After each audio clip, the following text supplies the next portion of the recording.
धनधान्य देई ही काळी आई धनधान्य देई जोडते मनाची नाती आमची माती आमची माणसं आमची माती आमची माणसं आमची माती आमची माणसं आमची माती आमची माणसं आमची माती आमची माणसं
नमस्कार शेतकरी बंधूंनो, मी डॉक्टर DM पंचभाई, सहयोगी अधिष्ठाता कृषी महाविद्यालय नागपूर येथे कार्यरत आहे।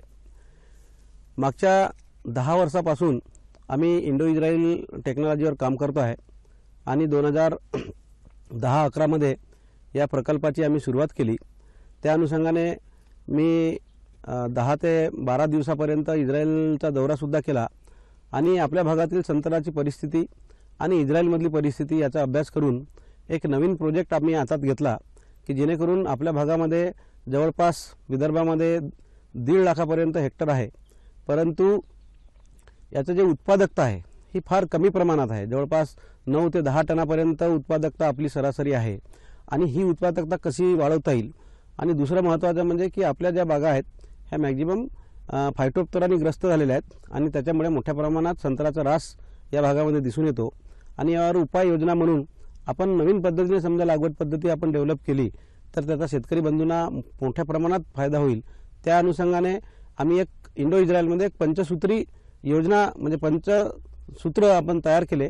त्यामध्ये पहिल्यांदा लागवडीसाठी जे काही क्वालिटी प्लांटिंग मटेरियल जे म्हणतो कलमा ह्या उत्कृष्ट दर्जाच्या असाव्यात आणि ह्या कलमासाठी आम्ही आदर्श रोपवाटिका तयार केली आणि त्यामध्ये पॉलिथिन बॅगमध्ये संत्र्याची रोपं आणि कलमा तयार केल्या की त्यामुळे फायटोप्तोरा फ्री कलमा आपण शेतकरी बांधवांना कशा देता येतील आणि त्यामुळे आपल्याला त्या पॉलिथिन बॅगमध्ये पहिल्यांदा कलमा तयार केल्या। दुसरी लागवडीची पद्धत आपण थोड्या प्रमाणात बदल केला लागवडी पद्धतीमध्ये। त्यामध्ये आपण सर्वसाधारणपणे आपण आधी जी लागवड करत होतो ती सपाट पद्धतीवर लागवड करत होतो आणि आपल्या भागामध्ये पाऊसमान मोठ्या प्रमाणात जवळपास 1000 म्हणजे 1000 ते 1200 पर्यंत 1200 mm पर्यंत पाऊसमान होतो। आणि दुसरी गोष्ट म्हणजे आपल्या जमिनी आहेत ह्या मध्यम ते भारी जमिनी आहेत आणि ब्लॅक कॉटन साइल्स आहेत आणि त्यामुळे पाणी धरून ठेवण्याची जी क्षमता आहे जमिनीमध्ये ह्या फार मोठ्या प्रमाणात आहेत आणि त्यामुळे आपल्या भागामध्ये याचा प्रादुर्भाव फायटोप्तरा वाढीसाठी जास्तीत जास्त त्या उपयुक्त जमिनी आहेत आणि त्यामुळे आपण लागवडीची पद्धत यामध्ये थोडाफार बदल करण्याचा मानस त्या ठिकाणी केला आणि सर्वप्रथम आम्ही गादीवाफावर लागवडीची पद्धत आपण विकसित केली। त्यामध्ये गादीवाफा हा 3 मीटर रुंदीचा 50 सेंटीमीटर उंचीचा आणि गादीवाफेची जी दिशा आहे ही उत्तर दक्षिण असावी की जेणेकरून पूर्व आणि पश्चिमेकडून दोन्ही बाजूने आपल्याला पूर्ण झाडांना जास्तीत जास्त सूर्यप्रकाश मिळेल याची सुद्धा काळजी घेतली। आम्ही प्रकल्प कृषी महाविद्यालय नागपूर येथे सुरू केला, त्यासोबतच प्रकल्पावर आम्ही डेमो प्लॉट तर डेव्हलप केलेच, त्यामध्ये वेगवेगळ्या लागवड पद्धती आणि घन लागवड प्रामुख्याने 6 मीटर बाय 6 मीटर ही आमची ट्रॅडिशनल पद्धत होती। 6 मीटर बाय 4 मीटर आणि 6 मीटर बाय 3 मीटर आणि 6 मीटर बाय 2 मीटर अशा वेगवेगळ्या डेन्सिटीमध्ये आम्ही लागवड केली आणि सोबतच काय केलं की ही टेक्नॉलॉजी शेतकऱ्यांच्या शेतावर जावी त्या अनुषंगाने आम्ही 7 शेतकऱ्यांची निवड केली। अमरावती जिल्ह्यामध्ये 3 शेतकरी आणि नागपूर जिल्ह्यामध्ये 4 शेतकरी आणि त्यांच्या शेतावर सुद्धा 1-1 हेक्टरवर आम्ही डेमो प्लॉट तयार केले की त्यामध्ये हाय डेन्सिटीचा प्रयोग केला, गादी वाफ्यावर लागवड केली आणि त्या सर्व शेतकऱ्यांना आम्ही आमच्या कलमा व्यवस्थित पुरवल्या आणि सर्व टेक्नॉलॉजी देत असताना गादी वाफा हा 3 मीटर रुंदीचा, 50 सेंटीमीटर उंचीचा आणि लागवडीपासूनच आपण दुहेरी लॅटरल आपण त्या ठिकाणी दिलं की जेणेकरून दोन्ही साईडला पाणी हा व्यवस्थित मिळावा, मुळांची संख्या जास्तीत जास्त वाढावी आणि ग्रोथ चांगली व्हावी। त्या अनुषंगाने काय झालं की मोठ्या प्रमाणात झाडांची वाढ दिसून आली आणि त्यामुळे बऱ्याचशा शास्त्रज्ञांची पॉलिसी मेकरच्या व्हिजिट्स आमच्या प्रक्षेत्रावर झाल्या, शेतकऱ्यांच्या शेतावर झाल्या आणि त्यामुळे आपण सर्वसाधारणपणे 6 मीटर बाय 6 मीटरवर लागवड केली तर आपण 5 वर्षानंतर म्हणजे 6व्या वर्षी आपण उत्पादन घेणं सुरू करतो। परंतु या पद्धतीमुळे काय झालं की 3 वर्ष झाल्यानंतर 4थ्याच वर्षी आपल्याला उत्पादन मिळायला सुरुवात झाली आणि आपण सांगितलं की पहिल्या वर्षी बघितलं तर जवळपास 18 ते 22 टनापर्यंत आपण याचं पहिला पीक घेतला, दुसऱ्या वर्षी जवळपास 26 ते 32 टनापर्यंत आपण पोहोचलो आणि तिसऱ्या वर्षी म्हणजे वयाच्या 6व्या वर्षी बगीचाच्या जवळपास 32 ते 36 टनापर्यंत आपल्याला उत्पादन या पद्धतीने मिळते।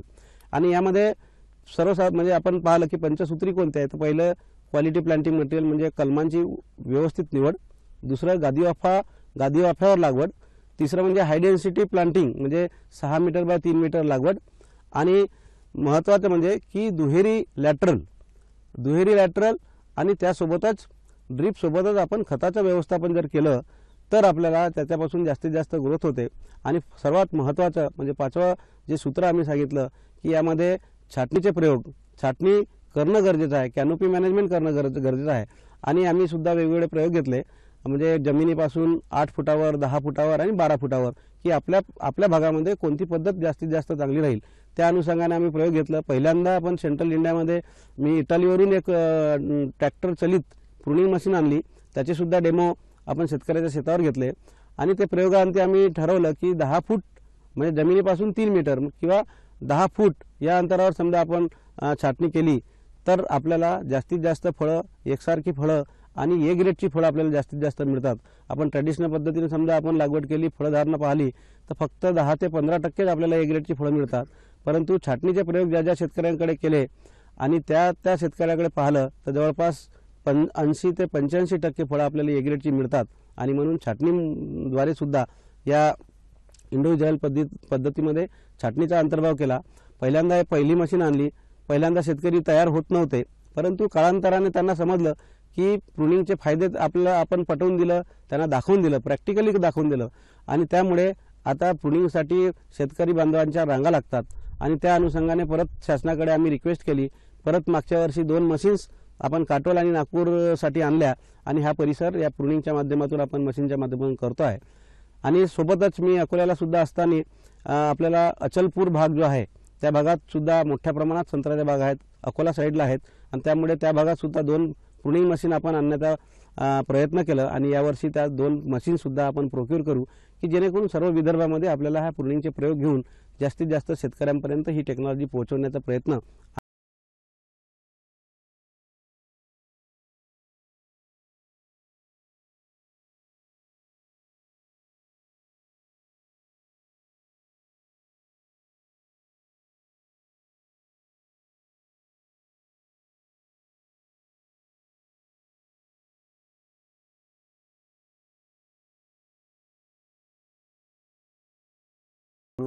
माझं नाव दादासाहेब केशवराव काळे असून मी मौजा झिलपा तालुका काटोल इथनं बोलतो आहे। माझं शिक्षण MSc कृषी झालं असून मी 33 वर्ष महाराष्ट्र शासन कृषी विभागात कृषी अधिकारी म्हणून नोकरी केली आणि काटोल तालुक्यामधूनच मंडळ कृषी अधिकारी म्हणून निवृत्त झालो। त्यावेळेस मी जेव्हा कार्यरत असताना माननीय पंचभाई सर PKVला हेड ऑफ द डिपार्टमेंट होते। सन 11-12 मध्ये त्यांनी ही टेक्नॉलॉजी इंडो इज्रायल गव्हर्नमेंट आणि इंडिया गव्हर्नमेंट आणि इंडो इज्रायल या पद्धतीची इज्रायलची टेक्नॉलॉजी भारतामध्ये लॉन्च करणं आणि त्याचा अभ्यास करणं याच्यासाठी 5 शेतकऱ्याची निवड केली होती।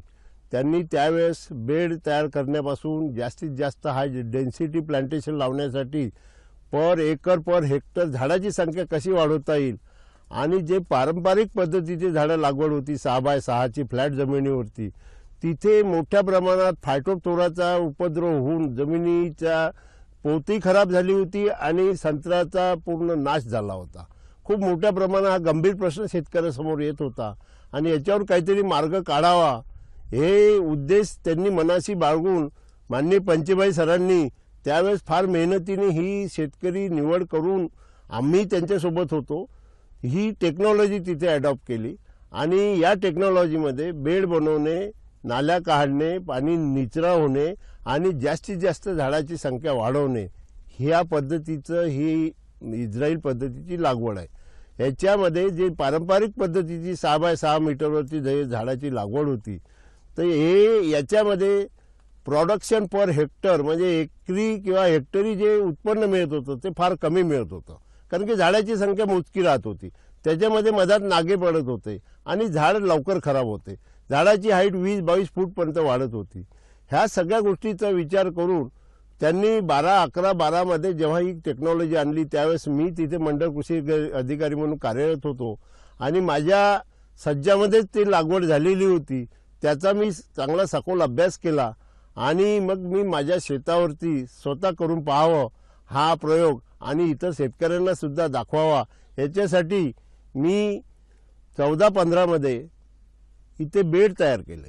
बेड किती 3 फूट रुंदी म्हणजे 10 फूट खालती रुंदी आहे 3 मीटर आणि 2 फूट उंचीची आहे आणि 1 फूट टॉप आहे त्यांचा, म्हणजे एकाच 1.5चा स्लोप दिला आणि ते बेड तयार केले आणि बेड करून त्याच्यावरती 2 लॅटरल पाणी द्यायसाठी पूर्ण लॅटरल टाकल्या. पण जे काही अगोदर निरीक्षण झालं होतं त्या बेडवरती तणाचा फार उपद्रव होत होता. तण इतकं मोठं वाढत होतं की शेतकऱ्याला ते नेहमी काढणं खूप अशक्य होत होतं, कारण की मजुराची टंचाई होती, मजूर त्यावेळेस उपलब्ध नव्हते आणि संत्रा लागवड झाले त्यापासून तणाची वाढ बेडवर असल्यामुळे आणि पाणी मिळत असल्यामुळे फार जोमाने होत होती. तर अन्न हे संत्र्याच्या जे मुख्य पीक आहे या पिकाला न मिळता तण हे फार उचलून घेत होते. त्याच्यामुळे झाडाची वाढ खुंटत होती, हवा मिळत नव्हती. कारण हा प्रश्न मला जेव्हा केव्हा मी ऑब्झर्वेशनला जात होतो इंडो इस्रायलच्या प्रकल्पामध्ये तेव्हा मला सातत्याने दिसत होता आणि तेव्हा माझ्या मनात सारखा तो घोळत होता की याच्यावर काहीतरी उपाय काढला पाहिजे. शेतकरी ही पद्धत चांगली आहे पण आपल्या इथे तणाचा प्रादुर्भाव जास्त होत असल्यामुळे शेतकऱ्यासमोर खूप मोठा गंभीर प्रश्न आहे तो आणि झाडाची ती एकदा उंची सारखी मेंटेन करू शकत नाही, तिथे कुठलंही इंटरकल्चर ऑपरेशन होत नाही. म्हणून त्याच्यासाठी मी पंचेभाई सरांशी 1-2दा बोललो. सर म्हटलं याच्यावरती काहीतरी मार्ग काढावा, म्हणून वीडमॅट कुठे मिळते का मिळते म्हणून मी ते शोध घेऊन ब्लॅक अँड व्हाईट ही एक वीडमॅट मी बोलावली. हे वीडमॅटमध्ये एक वैशिष्ट्य असं आहे की याचं जे लाईफ आहे 10 वर्ष आहे आणि सछिद्र आहे, अल्ट्राव्हायोलेट टेस्ट आहे. यामुळे काय होते पाणी आणि हवा दोन्ही मुळाला भेटते आणि हवा खेळती राहते आणि याचं जे लाईफ आहे कंपनीने 10 वर्षाचं लाईफ दिलेलं आहे. त्याच्यामुळे सूर्यप्रकाश फक्त आतमध्ये जात नाही, त्याच्यामुळे तण उगवत नाही आणि तण न उगवल्यामुळे आपण दिलेले सगळं अन्नद्रव्य झाड चांगल्या रीतीने शोषण करून घेते. कमी पाण्यामध्ये आपले झाड जिवंत राहते. पाण्याची उपलब्धता कमी असली तिथे जरूर मल्चिंग करावं, कारण की पाणी फार कमी लागते. सतत तिथे ओलावा टिकून राहतो. जे काही बाकी बायो बॅक्टेरियल आहे ते खूप मोठ्या प्रमाणात वाढतात. ह्युमस तयार होतं. ह्युमस जमिनीचा 1 ते 5% पर्यंत ह्युमस वाढतो, कारण की जमीन सुपीक होण्यासाठी 25% हवा, 25% पाणी आणि 45% खनिज आणि 5% ह्युमस असणं फार गरजेचं आहे. म्हणजे आपण ती जमीन चहाच्या पत्तीसारखी झाली अशी समजतो. या पद्धतीनं मी लागवड केलेली आहे आणि लागवड करून हे आता 4थं वर्षी याला चालू आहे. मागच्या वर्षी मला या बगीच्यामध्ये हेक्टरी 30 ते 35 टनापर्यंत मला उत्पन्न आलेलं आहे. आंब्या बहार चांगला धरलेला होता, क्वालिटी पण चांगली झाली होती आणि पाण्याचा निचरा सतत होत असल्यामुळे माझ्या इथे फळगड फार कमी झालेली आहे. ही जी 35 एकराचा एरिया आहे याच्यामध्ये 6000 संत्र्याची झाडं लावलेली आहे. मी याच पद्धतीने लावलेली आहे. जुन्या बागाला पण बेड तयार करून घेतलेला आहे. पंचेभाई सरांचं मला वेळोवेळी फार मार्गदर्शन भेटलं आहे. महाराष्ट्र शासनाचे कृषी अधिकारी यांनी सुद्धा मार्गदर्शन केलेलं आहे. NRCCचे अधिकारी त्यांचं सुद्धा मार्गदर्शन भेटलेलं आहे। ह्याच्यामध्ये पाणी देण्यासाठी मी सगळी एक सेंट्रलाइज पद्धत तयार केलेली आहे। आमची माती आमची माणसं सगळ्या एका पंप हाऊसमध्ये पूर्ण विहिरीचं पाणी एकत्र केलं आणि तिथे एक नेटाफिमची पूर्ण इरिगेशन ऑटोमेशन सिस्टीम बसवलेली आहे। त्याच्यामुळे माझ्या झाडाला प्रत्येक झाडाला किती पाणी द्यायचं, कोणत्या वेळेस किती द्यायचं, उन्हाळ्यात किती द्यायचं, पावसाळ्यात किती द्यायचं, खतं किती द्यायचे, हे सगळं मी कॉम्प्युटरवर तिथे सेट करतो आहे आणि त्यानुसार प्रत्येक झाडाला मोजकं पाणी जाते आहे। दुसरी गोष्ट अशी, मला कुठलाही पंप चालू करायची गरज नाही, कुठलाही व्हॉल्व बदलवायची गरज नाही, कारण की सिस्टीम ही पूर्ण ऑटोमॅटिक आहे।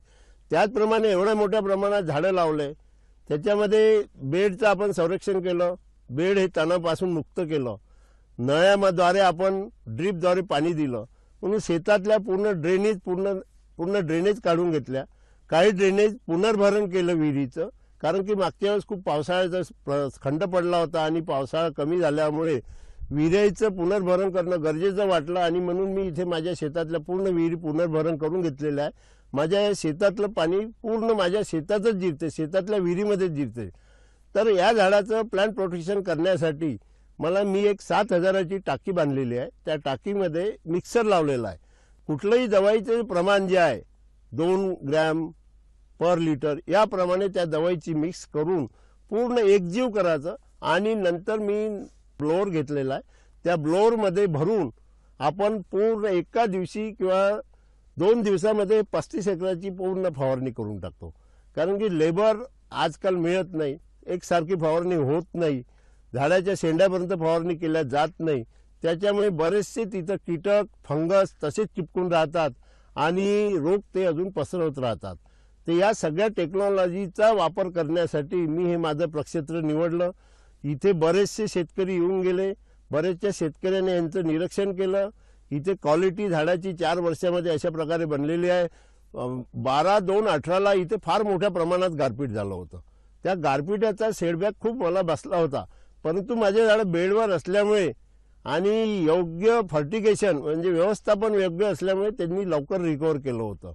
याच्यामध्ये जी पंचभाई सरांनी जी टेक्नॉलॉजी इथे आणली, त्यांनी इस्रायलमध्ये जाऊन त्यातले व्हिडिओज आणले, शेतकऱ्याला दाखवले, बरेचसे सेमिनार घेतले, मी पण त्यांच्यासोबत होतो, कृषी अधिकारी पण होते, बाकी कृषी विभागाचे अधिकारी होते आणि या सगळ्या गोष्टीचा त्यांनी विचार करून ही प्रसारित केली।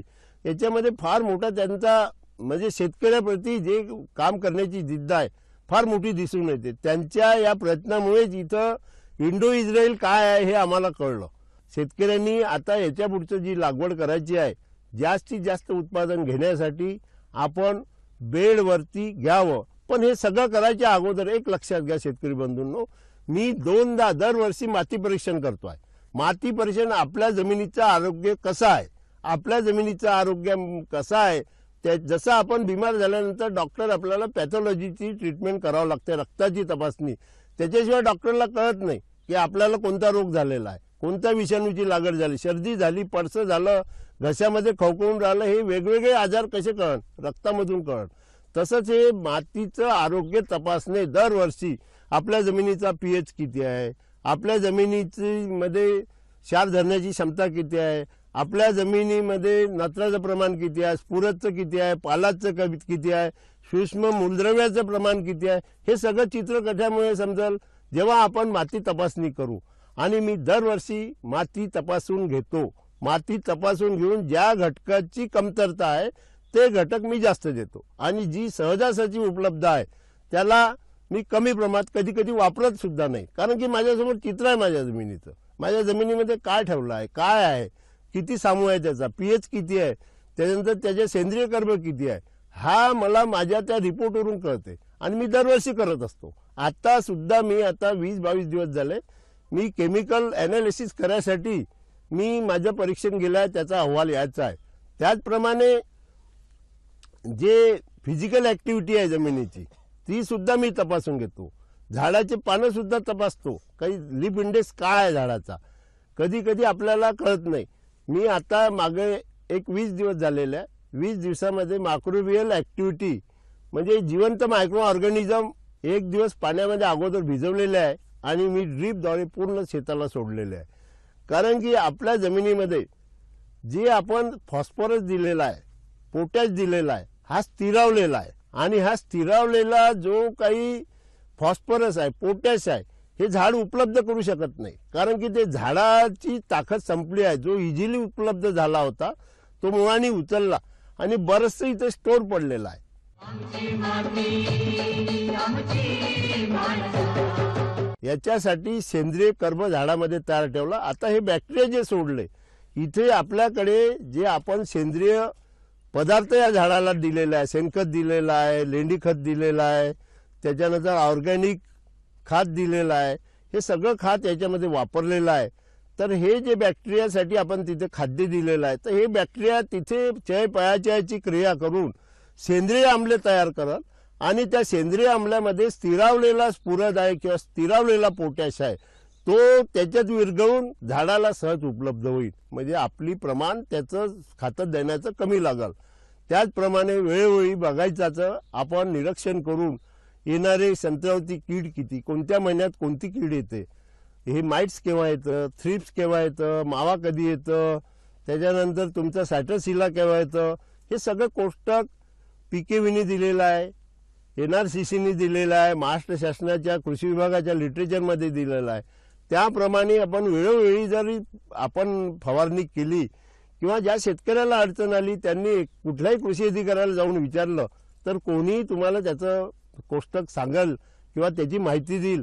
तसं 12 महिन्याचं एक कोष्टक ठरलेलं आहे की यावेळेस ही कीड येणार, यावेळेस या प्रकारचं डॅमेज करणार. जसं आता ही 90 फुटाची वेळ आहे, 90 फुटाच्या वेळेस सायट्रसिला येणार. मग सायट्रसिलाचं कंट्रोलिंग करणं हे आपल्या हाती आहे, नाही तर सिट्रस ग्रीनिंगचा मोठा प्रॉब्लेम होईल. आता मी 10 फूट हाईट ठेवलेली आहे झाडाची, 10 फुटाच्या वरती हाईट ठेवली नाही. पंचेबाई सरांकडून, PKVकडनं, वनली फार्मवरनं, जाधव सराकडनं मी मशीन घेतली भाडे तत्वावर. त्यांनी मशीन 2 मशीन उपलब्ध करून दिला पंचेबाई सरांनी, की ज्याची गरज फार आहे शेतकऱ्याला, त्याचं मी 10 फुटावरून प्रूनिंग केलेलं आहे आणि पूर्ण झाडं एकसारखं कटिंग केलेलं आहे. थोडं कुठे कमी जास्त राहिलं होतं ते मॅन्युअली मी करून घेतलं. आता याच्यामुळे काय झालं, नवीन फुटवा जे नवीन नवती म्हणतो आपण, ती एकसारखी निघाली आहे आणि त्या नवतीमधून फूट निघालेली आहे. आणि झाडाची उंची कमी केल्यामुळे सूर्यप्रकाशाचा प्रश्न मिटून जाईल. सूर्यप्रकाश झाडाला भरपूर मिळेल, नवीन नवती निघेल. त्या सूर्यप्रकाशामुळे सलजणार नाही झाडं, सल तयार होणार नाही. सल होण्याचं ते नेमकं कारण आहे फंगस आणि सूर्यप्रकाश न मिळाल्यामुळे सल तयार होणे. सल तयार म्हणजे डेड फांदी डेड झाली, पानासहित डेड झाली. मग त्या फांदीला काही नाही. आणि तशा फांद्या आपल्या शेतात जेव्हा आपल्या सूर्यप्रकाश आपल्या झाडाला पूर्ण भेटत नाही तेव्हा तिथे तयार होतात. शेतकरी बंधूंनो, माझ्याकडे जे पारंपरिक लागवड होती तिथे जे मला उत्पन्न मिळत होतं ते हेक्टरी 10 ते 12 टन. खूप झालं 12 टन. काही झाडं यायचे, काही खांद्या यायच्या, पूर्ण झाड यायचं नाही. आणि यायचं तर एकदम खूप मोठ्या जास्त प्रमाणात यायचं, त्याच्यामुळे झाडाची फळाची क्वालिटी बनत नव्हती. या पद्धतीमध्ये काय झालं, समतोल आहार भेटत गेला, सारखं त्याला पाणी, निचरा, सेंद्रिय कर्ब ह्या सगळ्या गोष्टीचे झाडाला फळ एकसारखी येतात.